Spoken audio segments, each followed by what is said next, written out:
അപ്പൊ എന്താണ് തലൈക്കൂത്തൽ? തലൈക്കൂത്തൽ എന്ന് പറഞ്ഞത് ഒരു സംഭവം തന്നെ. അതായത് അധികം ആൾക്കാരൊന്നും കേട്ടിട്ടുണ്ടാവില്ല ഈ തലൈക്കൂത്തൽ. മലയാളികൾ പ്രത്യേകിച്ചും അങ്ങനെ വലിയ അറിവുണ്ടാവില്ല. ഞാൻ ചോദിച്ച ആൾക്കാർക്കൊന്നും തലൈക്കൂത്തൽ എന്താണെന്ന് അറിയില്ല.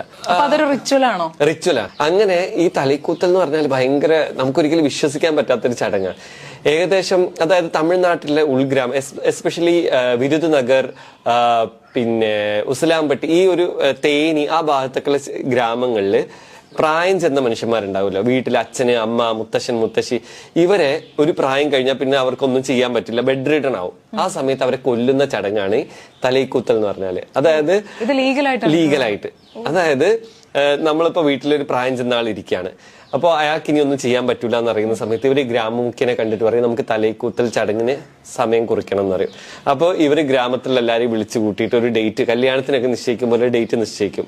ആ ഡേറ്റ് അവരെ എല്ലാവരും വന്നിട്ട് ഇയാളെ കാണുകയും പൊറുക്കാനും ഇതൊക്കെ ചെയ്തിട്ട് എല്ലാവരും പോകും. അപ്പൊ ഈ ദിവസം പെർട്ടിക്കുലർ ഡേ ആവുന്ന സമയത്ത് തലൈക്കൂത്തൽ എടുക്കുന്ന ആള് വരും.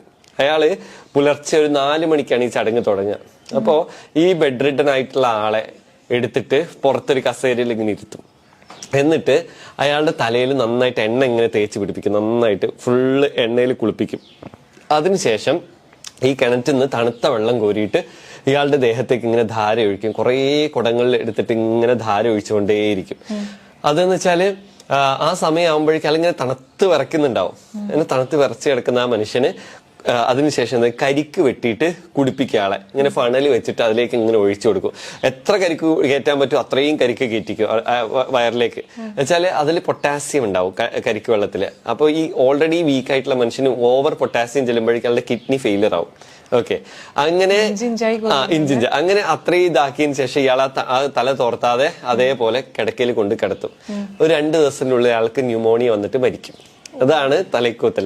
അതിന് പല വേർഷൻസ് ഉണ്ട്. ഇത് ഈ ചെളിവെള്ളം കലക്കി കുടിപ്പിക്കുന്ന പ്രോസസ് ഉണ്ട്, മൂക്കിലേക്ക് എണ്ണ ഒഴിച്ച് കൊല്ലുന്നതുണ്ട്, മൂക്ക് പൊത്തി വെച്ചിട്ട് പാലൊഴിച്ച് കൊല്ലുന്ന ചടങ്ങുണ്ട്. അങ്ങനെ 26 തരത്തില് ഈ തലൈക്കൂത്തൽ നടക്കുന്നുണ്ട്. ഓക്കെ, അപ്പോ പോസ്റ്റ്മോർട്ടം ഒക്കെ ചെയ്യേണ്ടി വന്നാൽ അതിലുണ്ടാവുക ന്യൂമോണിയ കാരണമാണ് മരിച്ചതെന്നാണ് പോസ്റ്റ്മോർട്ടം റിപ്പോർട്ടിൽ വരിക. അപ്പോ ഈ ഒരു ചടങ്ങ് അധികം ആൾക്കാരൊന്നും കേട്ടിട്ടുമില്ല. അപ്പൊ ഇത് ഞാൻ മനസ്സിലാക്കി, ഓക്കെ, ഇത് ആൾക്കാർക്ക് കുറച്ചുകൂടി ഇൻട്രസ്റ്റിംഗ് ആയിട്ടുള്ള ഒരു സബ്ജക്റ്റ് ആയിരിക്കും. ഇത് കേട്ടിട്ടില്ലാത്തത് കൊണ്ട് തന്നെ മലയാളികൾക്ക് പ്രത്യേകിച്ചും ഇത് ഭയങ്കര ഒരു പുതുമയുള്ള സബ്ജക്റ്റ് ആണെന്ന് എനിക്ക് മനസ്സിലായി. ഞാൻ വിചാരിച്ചു ബെഡ് റിഡൺ ആയിട്ടുള്ള ആൾക്കാരെ മറ്റുള്ളവർക്ക് ബുദ്ധിമുട്ട് ഉണ്ടാക്കാതെ എന്ന് പറഞ്ഞപ്പോ ഞാൻ വിചാരിച്ചു കൈൻഡ് ഓഫ് ദയാവധം അങ്ങനെയൊക്കെ എന്റെ. ദയാവധം തന്നെ. പക്ഷെ ഇത് എന്ത് ദയാവധം? ദയ ഇല്ലാത്ത വധോ?